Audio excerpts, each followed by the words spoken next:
वो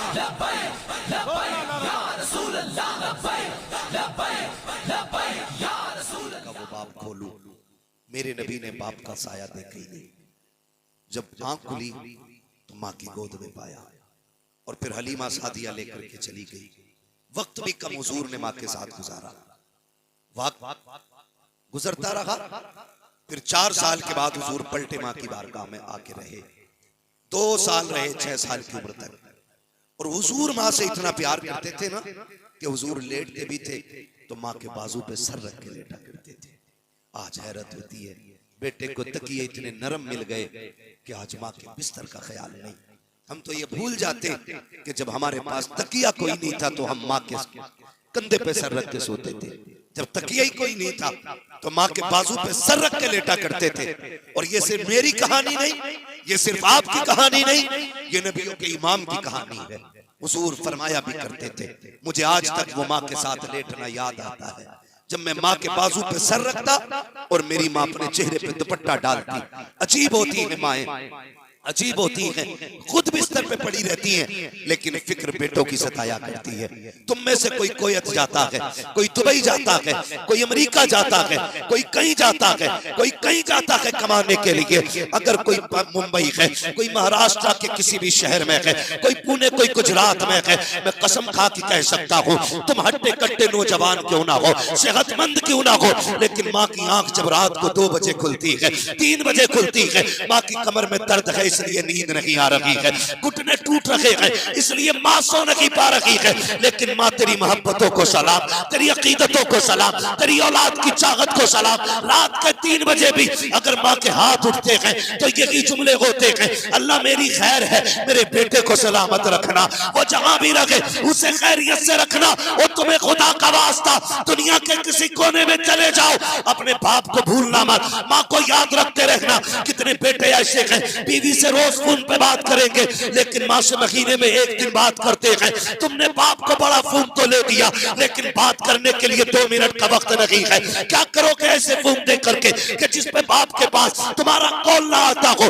बाप कभी उल्टा करके फोन देखता है, कभी सीधा करके देखता है, बटन दबा के देखता है, उठा उठा के देखता है, कभी हिलाता है। वो तो बड़ा सीधा है, उसे तो पता ही नहीं खराब क्या होता है, चुप क्या होता है। वो तो मोबाइल की खामोशी को खराबी समझ लेता है, बेटे की बेवफाई को नेटवर्क प्रॉब्लम समझ लेता है। कभी बाहर निकलता है, कभी अंदर आता है, कभी छत पे जाता है। काश बेटे का कॉल आ जाए, काश बेटा 2 बातें कर ले। और परदेश में रहने वालों, दौलत कमाओ तुम्हारी मर्जी है लेकिन याद रखिएगा कल दौलत होगी माँ बाप नहीं होंगे, कल पैसा होगा दौलत होगी मगर माँ बाप नहीं होंगे। अल्लाह ने माँ बाप दिए हैं, आज वक्त इन्हें दे दो इसलिए कि दौलत मेहनत से मिलती है, माँ बाप खुदा की रहमत से मिला कर। नारे तकबीर, नारे रिसालत, जलसे दस्तारबंदी, नारे तकबीर, नारे रिसालत। जो है सारे लोगों को कदर करें, माँ बाप की खुदारा कदर करें। मेरे नबी एक दिन बाहर से घूमते हुए आए, अंदर घर में कदम रखा ना माँ नजर नहीं आई। थके तो नहीं आप लोग? नहीं थके ना? बात समझ पा रहे ना मेरी? समझ में आ रही है? जितनों को साफ समझ में आ रही वो कहते हैं जरा या रसूल अल्लाह। जी सलामत रहे, अल्लाह आपको बरकत अता करे, बगदाद वाले का खुदा सदका अता करे आपको। भाई हुजूर आए ना अंदर, माँ नजर नहीं आई। जब माँ नजर नहीं आई ना, आसमान की तरफ देखा, अल्लाह माँ की तरफ, माँ नहीं मिल रही है। नौजवानों सच बताओ, बंगले बना लो, बिल्डिंगें बना लो, उसमें 1000 आसाइश और आराम के सामान रख लो, लेकिन घर में बूढ़े माँ बाप ना हो ना तो वो बंगले भी शमशान लगा करते हैं। घर छप्पर का हो और चिराग माँ के चेहरे का जल रहा हो ना, अल्लाह उस छप्पर में भी महलों से ज्यादा सुकून अता फरमा देता है। बड़ी बात होती है। मुझे कभी कभी रोना आता है। कई नौजवानों ने बाहर से फोन किया, मेरे लिए दुआ कर दे, अल्लाह मुझे माफ कर दे। मैंने कहा यार कौन सी गलती कर बैठा? उसने कहा जी दौलत की तमन्ना थी, पैसा कमाने आ गया, लेकिन आज रोना आता है। जनाजा उठा ना, मैंने फोन पे माँ का जनाजा देखा, मैं कंधा ना दे सका। मैं कहता हूँ, कसम खा के कहता हूँ, जो दौलत छूट गई है ना, मेरे जैसे 1000 नहीं 1,00,000 मौलवी भी दुआ करके तुझे वो दौलत नहीं दिलवा सकते। हाँ नसीब वाले बेटे होते जिन्हें माँ के कंधे और बाप के जनाजे को कंधा देने का वक्त मिल जाता है। ना जाना बाहर यार, और जाओ ना तो आप ना इतना कमाओ कि उसी पैसे से टिकट लगा के ना 6 महीने में माँ बाप के पास आके बैठ जाया करो। कभी उनके साथ लुकमे खाया करो, रोटी खाया करो।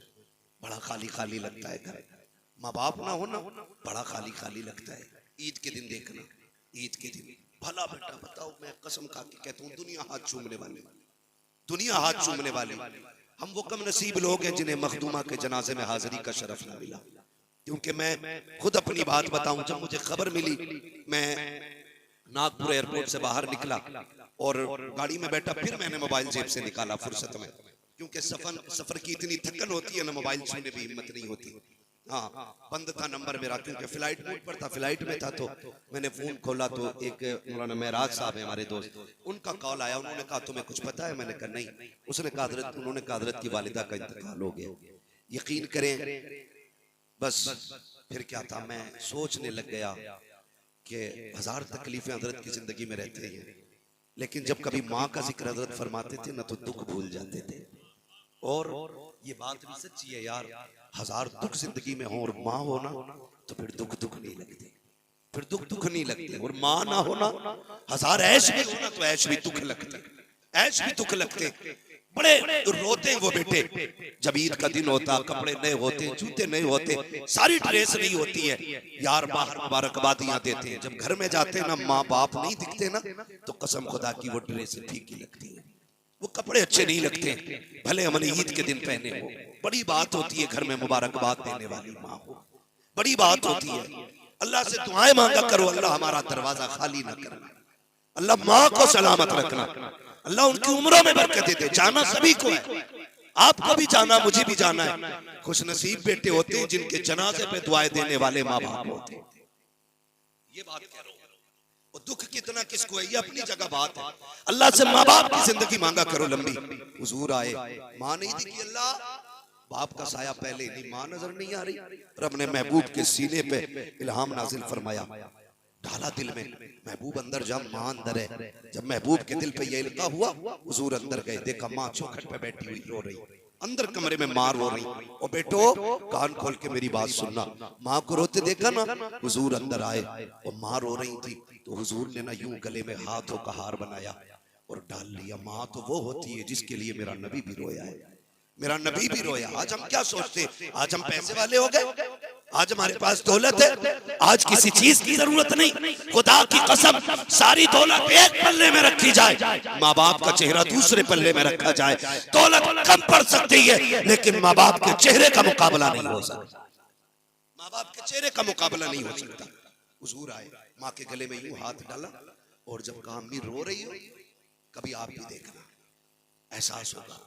जब कोई बंदा अंदर छुप के रो रहा हो ना, और किसी को खबर ना हो ना, तो वो घुट घुट के रोता है ताकि किसी को खबर ना हो।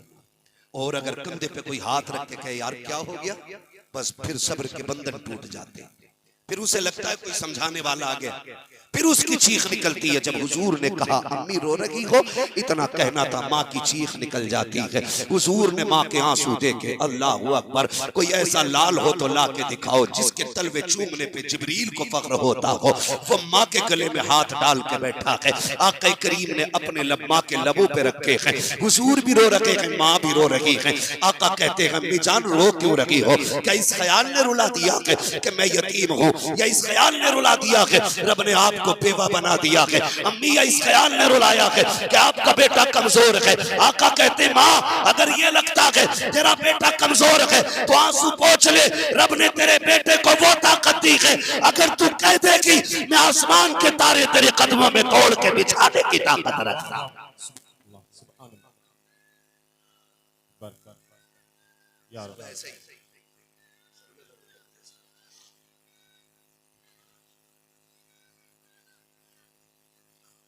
से माँ की लंबी उम्र की भीख मांगा करो। माँ ने क्या कहा था, जो है सारे लोगों की, मेरी बहनें भी आई हैं और भाई भी बैठे हैं, जवान भी हैं, बूढ़े भी हैं, बहुत गौर से मेरी बात सुनिएगा।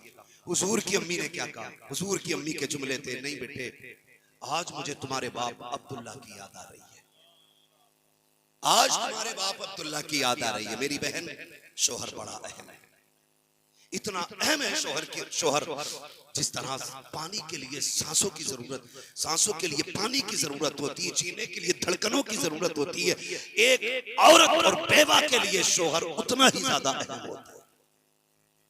मेरी बहन, कान खोल के सुन, कभी बद्दुआ न करना, कभी मौत न मांगना उसके लिए, कभी ये मत कहना तू मर जाए, कभी यूं मत कहना तू कफन में लिपट के आए। तू नहीं जानती है ये जो परदेश जाता है ना, ये जो बाहर जाता है, तुझे क्या लगता है ये अपने शौक के लिए धक्के खा रहा है, ये अपने शौक के लिए कमी बर्दाश्त कर रहा है, ये इसलिए लोगों की गालियां सुनता है ताकि तू इज्जत से घर में रह सके, ये इसलिए लोगों की गालियां बर्दाश्त करता है ताकि तेरी इज्जत सलामत रह सके, ये इसलिए लोगों के ताने सुनता है ताकि कोई तुझ पे उंगली ना उठा सके। और तू कहती है मर जाए तू कफन में लिपट के आए। सुन, अगर तुझे 4 बेटों पे नाज है, 8 बेटों पे घमंड है तो सुन, बेटे बेटे होते हैं, शोहर शोहर होता है। वो औरतें जो बेटों के लालच में आकर के शोहरों को टुकरा देती है, मैं कसम खा के कहता हूँ, आज जितने चाहे ताने दे ले, आज जितनी चाहे गालियां दे ले, एक दिन वो आएगा जिस दिन ये कफन में लिपट जाएगा। खुदा की कसम, आज तुझे लगता है तेरे 4 बेटे तुझे रानी बना के रखेंगे, नहीं, जिस दिन ये कफन में लिपटेगा इसकी मार्केट भी बांटी जाएगी, इसकी जमीन पे भी कब्जे किए जाएंगे, इसकी जायदाद पे झगड़ा होगा। कोई कहेगा दुकान मेरी है, कोई कहेगा जमीन मेरी है, कोई कहेगा बाजार मेरा है, लेकिन तू तकती रह जाएगी, कोई तुझे अपनाने के लिए नहीं आएगा। आज तेरी मर्जी से खाना बनता है क्योंकि शोहर सलामत है, आज तुझे हुकूमत की चाबियां दी गई है क्योंकि शोहर सलामत है। जिस दिन ये चला गया अपनी 2 रोटियों की इंतजार करेगी, कोई रोटियों को पूछने नहीं आएगा। इसलिए खुदा का वास्ता अल्लाह ने शोहर दिया है, ये परदेश जाया करे, बद्दुआ ना कर, तो पट्टा फैला, अल्लाह से कह मालिक तेरी अमान में दिया के खैरियत से भेजा के खैरियत से पहुंचाना, तू रो के रब को दिखा दे, अल्लाह हर बला से बचा के तेरा शोहर तुझे मिला दे।